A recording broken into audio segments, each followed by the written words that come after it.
Hello and welcome back to JW's Dugout. John here. Hope you guys are having a great Wednesday. This is actually my first video of the week. I took a couple days off after producing quite a bit of content last week.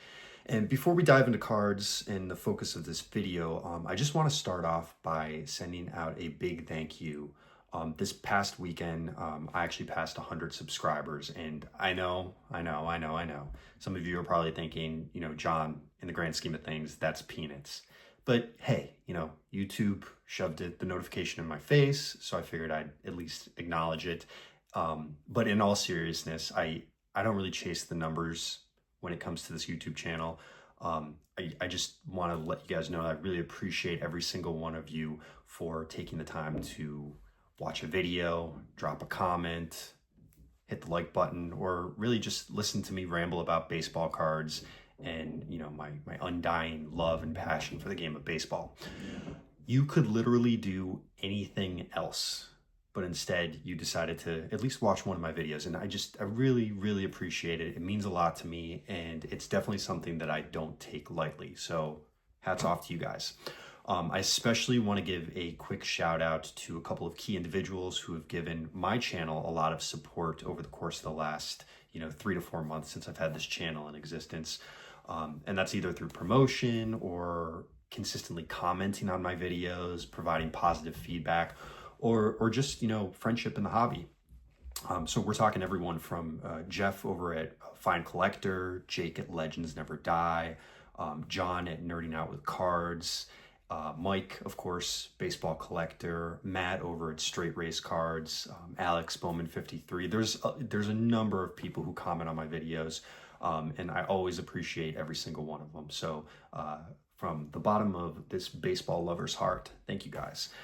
So as a token of my appreciation to everyone who watches, what I'm going to be doing probably next week, I'll release a video highlighting the subscriber giveaway.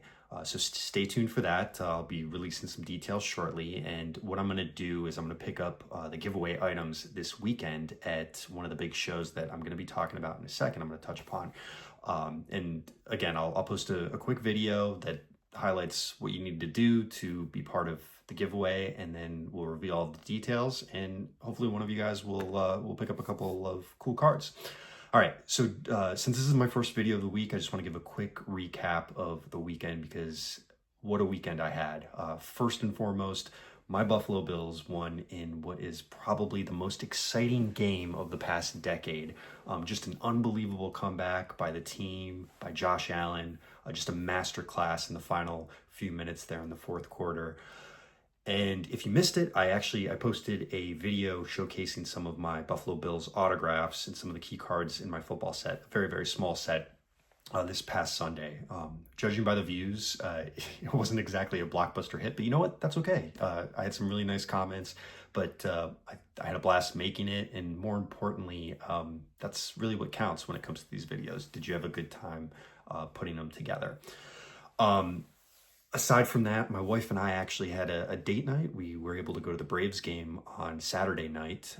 It was quite a beatdown by the Seattle Mariners over the course of both Saturday and Sunday, but we had really good seats in the Chop House, got a really good view. We were in the first row, so really good view of Ronald Acuna Jr., and just, it was nice to get out for a second.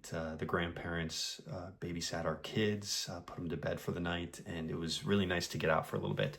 Also, outside of, card talk for a second, my family and I also participated in the fantastic Cure SMA walk in downtown Atlanta on Saturday with my daughters. And this was particularly special for me, and not to get into all the details, without delving into too much of our background story, but SMA, spinal muscular atrophy, is a rare genetic disorder that actually both of my girls have. Now there's various degrees of severity. Sienna and Sadie have a unique mutation that essentially affects their muscle strength and has caused some delays in physical activity. So this past weekend, we raised a lot of money for the cause, which was excellent. It spread the word about the disease and the disorder, but also funded some key research. And we're very lucky on our end. Our mutation is very rare. There's less than 1,000 people in the world that have this disorder. But there's different severity levels of SMA, and luckily ours doesn't cause the same side effects as some with more severe levels of SMA. It's very sad that some of these kids are in wheelchairs. They're going to be wheelchair bound for the rest of their lives. For us, it really just means low muscle tone. My girls have some issues, running full speed and jumping, things like that, but they're actively in physical therapy and working on it, on a weekly basis. So hopefully they can, start to gain full traction of their muscles and be able to live a normal life, because actually myself, I'm a carrier. I don't show it the way that my girls show it. I haven't had any issues my entire life. Played sports in high school, didn't have any problems as far as physical activity. So we're hoping that with research and with proper funding that everybody who's involved in the community can be helped. So that's probably way more detail than you guys need, but I thought I'd just share that really quick. A lot of hope for the future there. All right, that's enough personal details for one video. I thank you for listening to my weekend update. I know this is not Saturday Night Live, but onto the cardboard. I had a ton of stuff come in over the weekend, including the big pickup I teased last week that got stuck in eBay authentication. And then more on that in a second. I'm also gearing up for the Culture Collision show in Atlanta, the big card show. This happens twice a year in Atlanta. They've changed venues. I think I mentioned previously it was down by Truist Park. Now it's actually in Duluth, which is a suburb of Atlanta. It's not too far away from me, so I'll sneak out on Saturday. My wife already gave me the green light, and I'll take a couple hours to go down there, take some footage, hopefully scope out the vintage scene.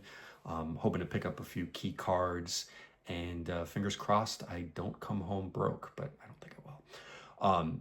And then also for upcoming videos, I just want to mention episode 6 of the More Than It Seems short form podcast. That's dropping either tomorrow, Thursday, or Friday, depending on my work schedule.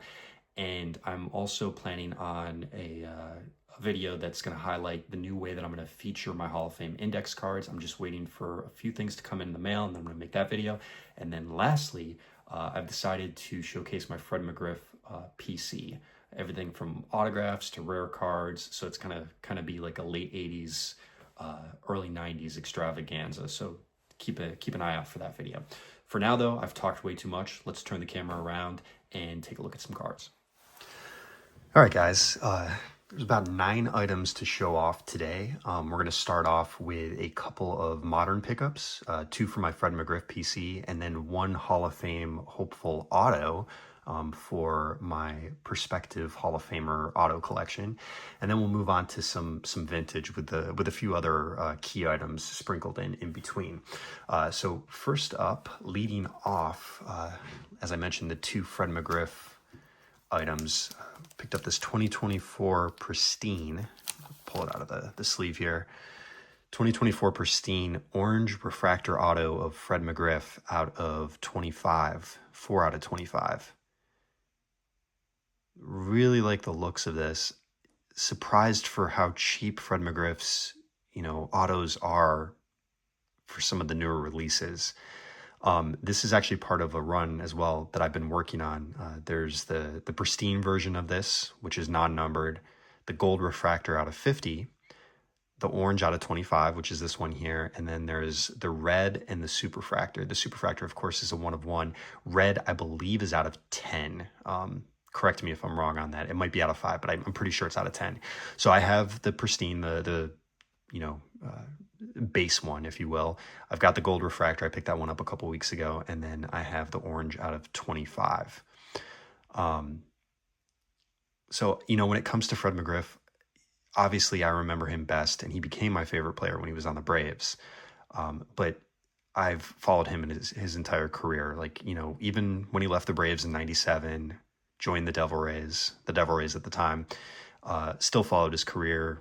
Then he went on to Chicago and in LA, and he's always been, one of my all-time favorite players. So really happy to have picked this one up. Not much going on in the back. The other thing I'll mention is I picked up these wooden stands. These are perfect for not only graded PSA cards and SGC slabs, but also for the the Hall of Fame postcards and index cards that I have autoed that are slabbed. So this is a great method for displaying. I really like these. Got these on eBay, so I will utilize it. This, unfortunately, I will not a great endorsement of the product. These are a little too thick to be on the stand, so I'm gonna set McGriff up over here. All right, the other McGriff item that I got was the 2015 Topps Tribute Auto out of 99. This one is out of, let's see, 7 out of 99. Really like the look of the card here and the design. Always been a fan of Topps Tribute as far as modern sets go. I love McGriff in the Atlanta away jersey. I think it's just a really clean looking card. There are a few, obviously, versions that are numbered less than 99, a few different parallels, but really happy to pick this one up. This one also incredibly cheap, and I should probably be a little bit more transparent with the price. The Orange Refractor, I think I paid $32 for. This I picked up for 22 bucks, and you just can't beat it. I have so many Fred McGriff autos, but they never get old. Love the crime dog. Love them. All right, so the next pickup is, again, part of my Hall of Fame hopeful collection, and there might be some contentious debate here, but I picked up the 2021 Topps 5-star Aroldis Chapman auto. This is just the base version. This is when he was back on the Yankees.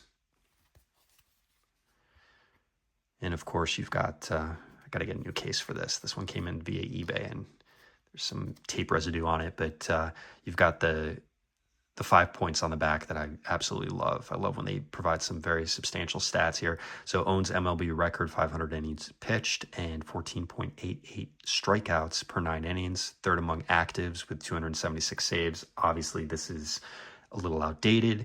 And then, it goes down from there.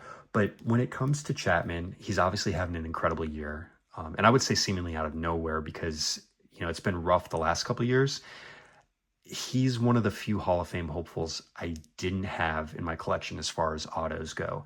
I think at this point, I really just need Shohei Ohtani and actually Kenley Jansen, which is a very difficult auto to find, especially on a baseball card. You can get items autographed. But that's it as far as active players who are on a Hall of Fame path. I pretty much have scouted out everybody else on my, my personal time, and think I'm in pretty good shape. But Chapman this year is 4-2 with a 0.98 ERA. He's having an excellent year. 8-time All-Star, 2-time World Series champ. He's the all-time leader in strikeouts for left-handed pitchers. He has 364 saves. That makes him 13th all-time. Even if he gets to 400, I don't know if he's a lock for the Hall of Fame because you've got guys like, John Franco, who was an amazing reliever.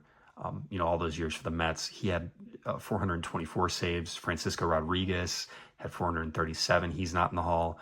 But then you have guys like, Kenley Jansen, who has 473, and then Craig Kimbrell, who has 440. And I think both those guys are on Hall of Fame paths. So I would say maybe 2 more solid years, 3 more solid years out of Chapman, and he may find himself in Cooperstown. I think, also his personal issues will probably create a little bit of a snag in terms of, if he gets in right away, but we'll see. And I figured for this, I think I picked this up for $21. Why not? Why not take a chance on it? So we'll put Chapman right there. All right. Next is a continuation of a video that I shared on Saturday of last week that was focused on this set. And this is the 1964 Auravision. This is the unpunched version of the Sports Champion records.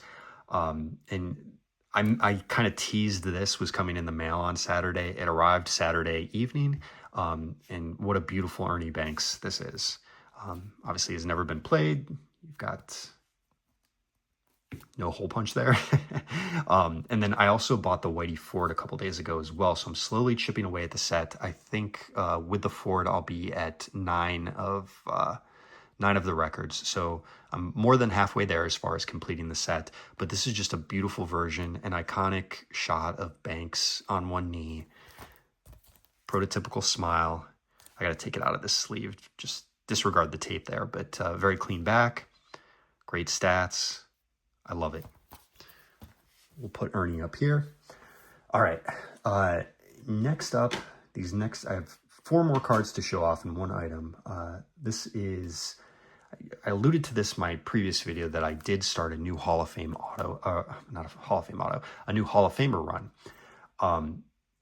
And I was motivated by, I'm constantly reading books and reading old newspaper articles, and I've always been a huge fan of Frank Robinson, but he's so underrated when it comes to the hobby. So I figured, let's go ahead and start a run.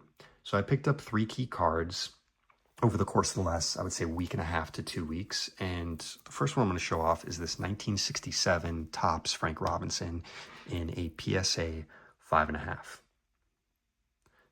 Of course, it's Robinson on the Orioles. Very, I would say it's pretty well centered card. Very clean back. Frank is the first man to have ever won the Most Valuable Player awards in the National and American Leagues. Definitely something he's well known for. Of course, Frank Robinson is, many people have said this, but very underrated in the hobby. First African-American manager. Again, MVP in both leagues. Member of the 500 Home Run Club. Just the list goes on. Just an amazing, amazing player. So this is his 1967 Topps. I also picked up, and I'm really excited about this one. I think this is just a beautiful card. 1964 Topps, Frank Robinson in a PSA 6. Of course, this was when he was in Cincinnati.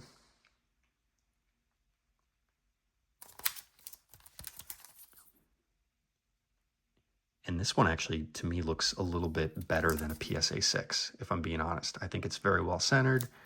I think the back is very vibrant.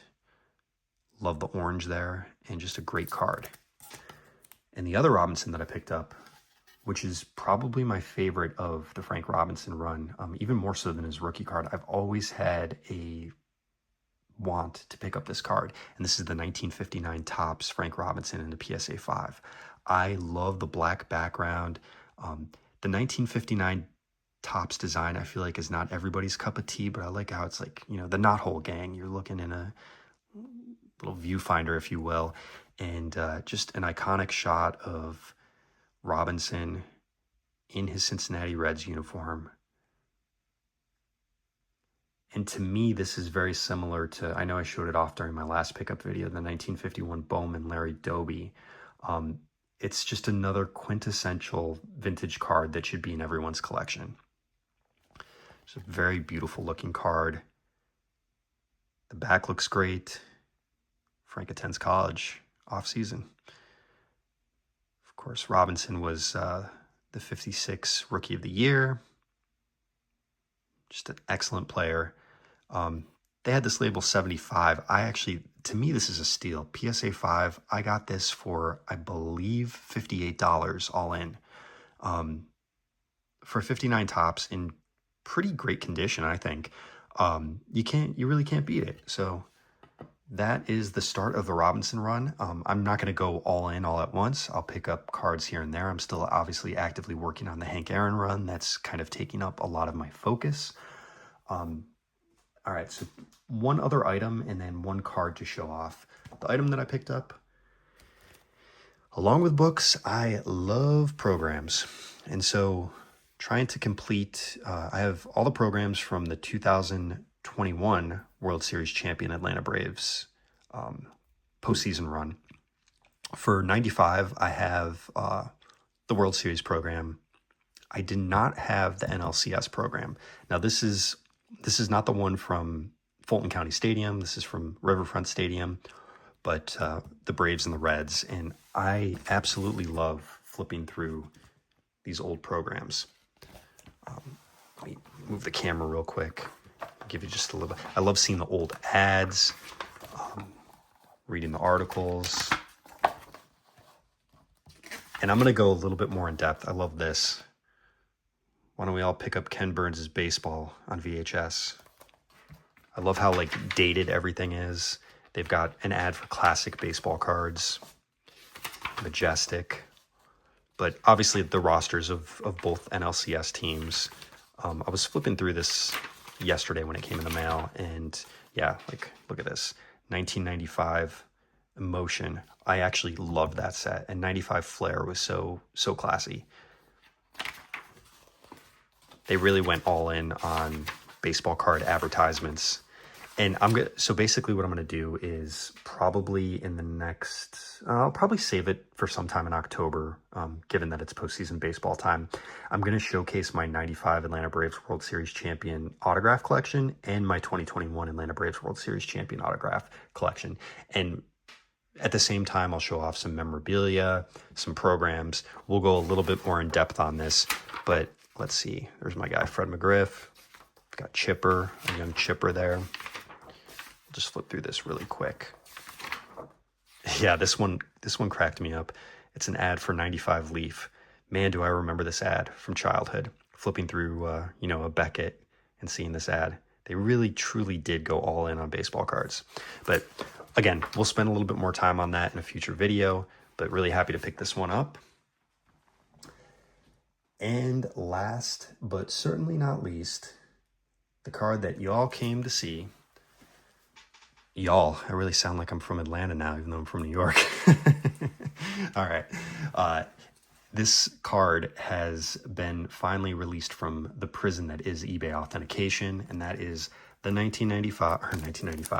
I've got 1995 Braves stuck in my head. The 1955 Bowman Hank Aaron in an SGC 3.5.